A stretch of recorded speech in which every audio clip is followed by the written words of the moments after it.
Sau mấy ngày mưa lớn liên tục, muôn vận đều bừng tỉnh. Đây chính là thời điểm đẹp nhất để lên núi hái nấm. Mình mau lên núi dạo một vòng thôi. Nhìn kìa, dù nấm có ẩn kỹ đến đâu, cũng không qua được mắt mình. Có nhẹ một cái là hết đâu. Nhìn đáng yêu quá đi. Cây nấm gan bò cuống đỏ mú mĩm này. Ngẩng đầu lên lại thấy thêm, nhất định phải gõ vài cái để giúp bào tử phát tán. Chỉ một cây cũng đáng hơn 300.000, nấm to quá ăn không xuể. Bên cạnh còn có một loại dược liệu, nhưng mình vẫn thích nấm hơn. Cây nấm đen như cục than này. Bạn có dám sờ không? Không chỉ sờ được mà còn ăn được. Đây là nấm bò thông. Trong sách ghi là ăn được, không có độc. Mau xem mình lại phát hiện gì này. Đây cũng là nấm gan bò cuống đỏ. Ăn loại này phải chú ý, nhất định phải xào chín kỹ. Nếu chưa chín thì nhớ ở gần bệnh viện. Mau nhìn kìa, trên gốc cây kia là gì vậy? Chẳng lẽ là loại nấm quý trong truyền thuyết? Chắc có độc nên đừng chạm vào. Thác nước trước mặt đẹp thật. Phải quay một đoạn mới được. Dòng suối trong vắt, trong nước còn có cá. Càng đi sâu vào rừng, nấm càng xuất hiện nhiều. Cây nấm màu tím này đẹp thật, rất có nét riêng. Quan trọng là còn ăn được. Đây là nấm tím. Có giống vỏ quýt bị vứt dưới đất không? Đây là nấm đĩa vàng. Ba cây này đúng là sinh ba. Chắc chờ mình lâu lắm rồi. Về nhà tắm nước nóng nhé. Wow, nấm san hô đỏ hiếm quá. Có nhẹ một cái. Thật ra là để giúp phát tán bào tử. Chất lượng quá đẹp. Cây nấm bò bên cạnh đáng yêu thật. Còn cây màu vàng dưới đất xấu quá, mọc méo mó đủ kiểu, nhìn là biết không ăn được. Đây là loại nấm phun bào tử. Bóp một cái rất giải tỏa. Cây này cũng là nấm bò. Mụ nấm giống mai rùa, chưa rõ có ăn được không. Tốt nhất đừng ăn. Đây là nấm bò hành vàng. Ăn mềm và giòn, ai ăn cũng khen ngon. Cây màu cam này có màu rất sặc sỡ, ăn vào sẽ bị ảo giác. Cây nấm ngỗng này tuy mép có vân, nhưng nhìn là đoán có độc. Đừng tham ăn, bỏ đi cho chắc. Không ngờ trên núi còn có hoa dại đẹp thế này. Hoa gì chứ? Đây là nấm hương rừng ngon đấy. Mang về hầm gà với nấm.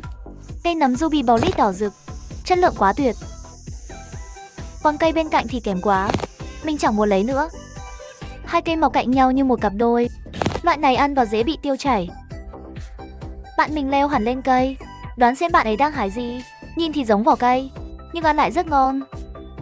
Đây là địa y phổi nổi tiếng, là loại ăn được và hương vị rất ngon. Ai cũng nói sau 3 ngày mưa lớn liên tiếp, nấm trên núi sẽ mọc bùng nổ. Thế là mình lên núi xem thực hư. Mau nhìn này, tim đập thình thịch, tay run vì phấn khích. Chẳng lẽ đây là nấm thân cây khổng lồ trong truyền thuyết? Cả thân cây phủ kín nấm đỏ. Đây là nấm gà rừng, lúc còn non ăn rất ngon. Ở vài nơi còn gọi là nấm lưu huỳnh. Nói chung hương vị rất tuyệt. Tối nay lại phải hầm thêm mấy con gà rồi. Không nhiều lắm, mình chỉ nhặt một ít thôi, đủ cho một bữa ăn. Đi suốt 1 tiếng đồng hồ, cuối cùng cũng tìm thấy nấm bò. Đây là nấm bò vàng, chất lượng rất đẹp.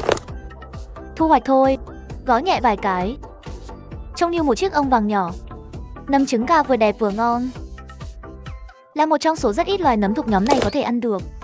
Thấy nấm to là mình không nhịn được muốn gõ vài cái. Đây là nấm gan bò cuống đỏ khổng lồ. Cây này chỉ mới là bé con thôi. Mình từng nhặt được cây nặng hơn 1,8 kg. Leo lên theo con thác này. Không giấu gì bạn, còn có một cây siêu khổng lồ nữa. Nay đồng hướng ngón tay mình chỉ.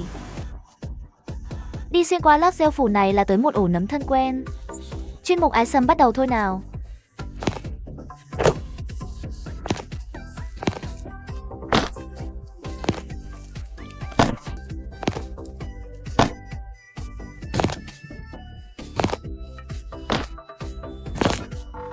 Chỉ nhặt vài cây thôi, mình vừa ra tay một chút, mặt đất đã đầy nấm.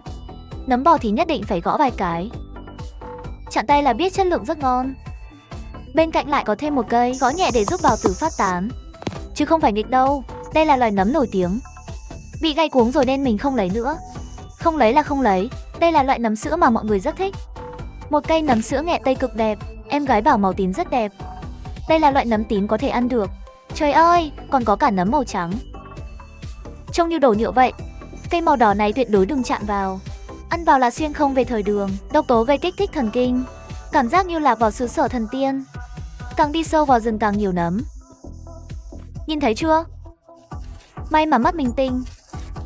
không thì bỏ lỡ vua của các loài nấm rồi. Mấy hôm nay giá rất cao, khoảng vài triệu viên ép một cân. Cả hai đều là nấm tùng nhung hạng đẹp. Đã quá. Hai anh em cùng về nhé. Nhìn kìa, dưới lớp lá lại còn nấm tùng nhung. Màu của nó giống lá khô quá. Nếu không nhìn kỹ thì rất khó phát hiện. Cây này cũng rất đẹp, mập mạp, thịt nấm rất dày. Cây này đầy các loại dược liệu. Đúng là tuyệt vời. Mình sẽ không hái, để chúng tiếp tục mọc trên cây. Đây là nấm bubble, không ăn được. Haha, lại phát hiện nấm ruby bullet. Chất lượng rất đẹp. Phía trước còn một cây nữa. Ăn loại này nhất định phải nấu thật chín. Nếu chưa chín dễ bị ngộ độc và sinh ảo giác. Giỏ vẫn chưa đầy. Tiếp tục sang ngọn núi khác tìm nấm.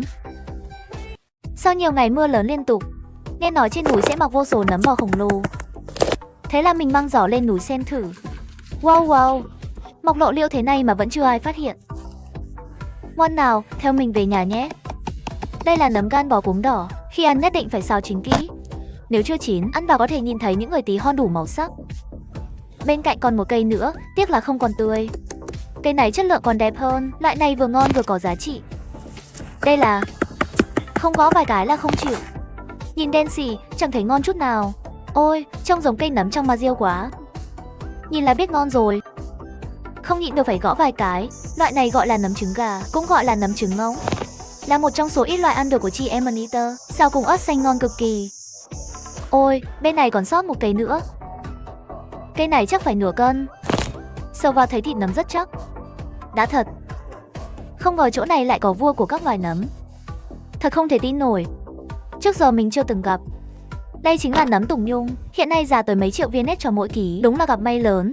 Cả nhà ba cây đang mọc cùng nhau. Vừa khéo bị mình bắt gặp. Tất cả theo mình về nhà chiên vàng nhé.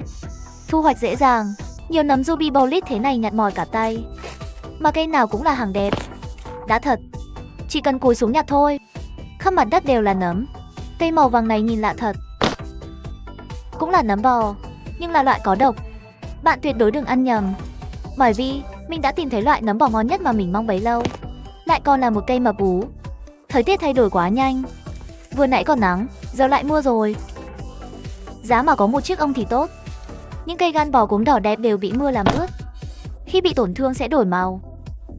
Vạch đám cỏ ra, lại phát hiện hai cây nấm bò mọc đôi. Mang về xào với thịt bò thơm lắm. Nhắc lên mới biết là cả gia đình ba cây. Đây là nấm gì nhỉ? Nhìn giống nấm hương hoang dã. Nhưng thực ra không phải, loại này có độc. Mọi người có tưởng đây là nấm san hô không? Thực ra nó gọi là nấm sừng hươu. Mau nhìn cây màu đỏ rực dưới đất kia là gì? Đó không phải nấm. Đó là cây hồi xuân thảo nổi tiếng. Nghe nói bổ dưỡng lắm. Haha, không ngờ lại tìm thấy thêm nấm tùng nhung. Lại còn là hàng cực đẹp. Dù nấm có trốn kỹ đến đâu, cũng không thoát khỏi mắt mình. Dày khoảng 5 cm, nhặt lên thì bên trong còn một cây nữa. Mọc kín quá. Chẳng ai phát hiện. Tiếc là đã già, đáng tiếc thật. Khu rừng bên kia con suối chắc còn nhiều nấm tùng nhung. Đương nhiên phải sang xem rồi. Nước sông lạnh đến mấy, cũng không ngăn được quyết tâm đi nhặt nấm tùng nhung của mình. Lạnh đến mức mình dậm chân liên tục.